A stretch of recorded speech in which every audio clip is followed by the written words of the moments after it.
Good morning, ladies, and happy Tuesday. Rise on up. It's the start of a brand new day. And yesterday started a brand new week, but yesterday was Monday. It was Monday because as soon as we got out of the house, the traffic was so backed up to where I typically exit off and have to get on. Two different accidents because it was raining yesterday. So I had to detour onto the turnpike to jump over to another toll road to then get into Orlando. Work was great, but we have painters, so I had to move everything out of my office, and the paint's great. Now I have to put everything back again today, and we have a really big client coming in tomorrow, so I have to make sure everything's clean today.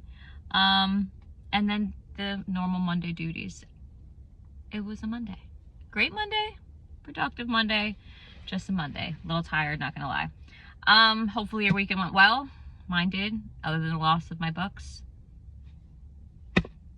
I'm really praying for them because they got some type of juju going on that I am not sure, but it really should have been a game that they should have won.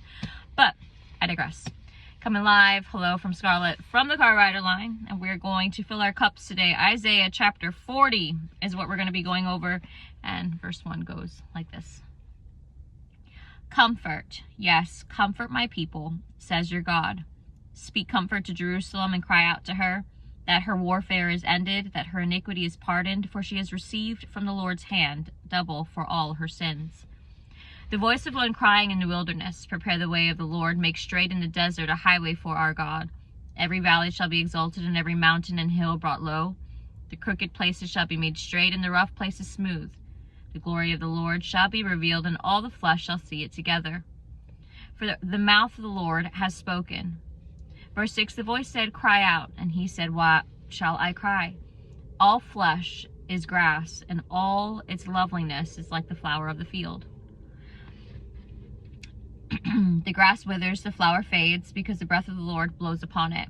Surely the people are grass. The grass withers, the flower fades, but the word of our God stands forever. O Zion, you who bring good tidings, get up into the high mountain, O Jerusalem. You who bring good tidings, lift up your voice with strength. Lift it up, be not afraid. Say to the cities of Judah, behold your God. Behold, the Lord God shall come with a strong hand, and his arm shall rule for him. Behold, his reward is with him, and his work before him. Verse 11, he will feed his flock like a shepherd. He will gather the lambs with his arm and carry them in his bosom, and gently lead those who are with young. Who has measured the waters in the hollow of his hand, measured heaven with a span, and calculated the dust of the earth in a measure.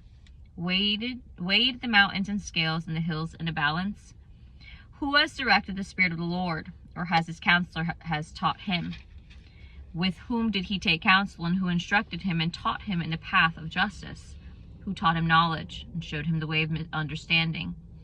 Verse 15, behold, the nations are as a drop in the bucket, and are accounted as a small dust on the scales. Look, he lifts up the isles as a very little thing, and Lebanon is not sufficient to burn, nor its beast sufficient for a burnt offering. All nations before him are as nothing, and they are counted by him less than nothing and worthless. To whom, then, will you liken God? Or what likeness will you compare to him? Verse 19, the workman molds an image. The goldsmith overspreads it with gold, and the silversmith casts silver chains. Whoever is too impoverished for such a contribution chooses a tree that will not rot. He seeks for himself a skillful workman to prepare a carved image that will not totter. Have you not known? Have you not heard? Has it not been told to you from the beginning? Have you not understood from the foundations of the earth? It is he who sits above the circle of the earth, and its inhabitants are like grasshoppers, who stretches out the heavens like a curtain and spreads them out like a tent to dwell in. Verse 23, he brings the princes to nothing. He makes the judges of the earth useless. Scarcely shall they be planted, scarcely they shall be sown, scarcely shall their stock take root in the earth, when he will also blow on them, and they will wither, and the whirlwind will take them away like a stubble. To whom then will you liken me, or to whom shall I be equal, says the Holy One? Lift up your eyes on high, and see who has created these things, who brings it out their host by number. He calls them all by name. By the greatness of his might and the strength of his power, not one is missing. Why do you say, O Jacob, and speak, O Israel? My way is hidden from the Lord, and my just claim is passed over by my God. Have you not known? Have you not heard? The everlasting God, the Lord, the creator of the ends of the earth, neither faints nor is weary. His understanding is unsearchable. He gives power to the weak, and to those who have no might he increases strength. Even the youth shall faint and be weary, and the young men shall utterly fall. Last verse 31, but those who wait on the Lord shall renew their strength. They shall mount up with wings like eagles. They shall run and not be weary, and they shall walk and not faint.